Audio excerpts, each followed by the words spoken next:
I'm Ashley. And I'm Ashley. Together we own Retro Den, a vintage home store in Tulsa, Oklahoma. We also do collaborative interior design where we work with our clients to help them make their homes and their lives more beautiful. You send us your decorating dilemma. We listen to what you have to say, share our advice, and we help you lead your life on a beautiful background.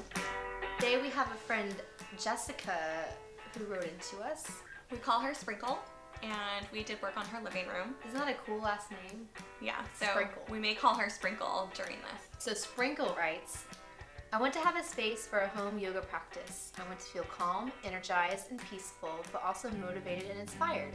I'm imagining sitting in there doing my morning readings and just having a quiet space surrounded by simplicity and also things that inspire me in my life, my career, my racing/yoga. I'll figure out how to send the pin board. And she did. Good job, Sprinkle. It looks like you have a lot of stuff, books and notebooks and binders on your bookshelves. Like this is your extra room, you just shoved everything in there. So we need to organize it first. De-emphasize the things that are less peaceful to you, like the binders probably. Right. But maybe display your yoga and meditative books. Move more work-related things to lower shelves.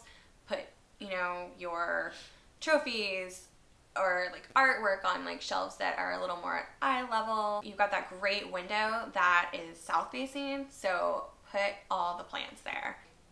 Jam pack it. What a nice thing to look at while you're doing your yoga. Plants. I want that room. Please put plants there. Make that window awesome to look at. You have that little white low table so you could light candles or incense, have your meditative book out that you're reading that day, and have that as a little grounding space for things that are useful for you while you're doing your meditations.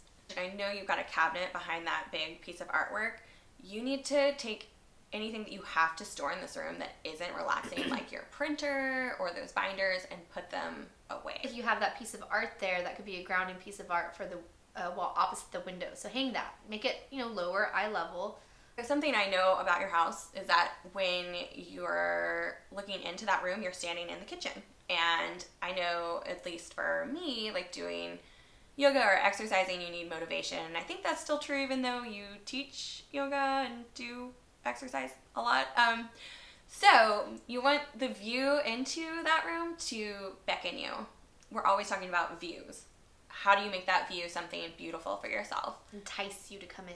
So like everything's kind of cleared out because you're doing yoga in there. We think maybe like a tall plant. Or a hanging plant. Or a hanging plant, both. Both. Maybe a beautiful basket with your rolled up yoga mat in it.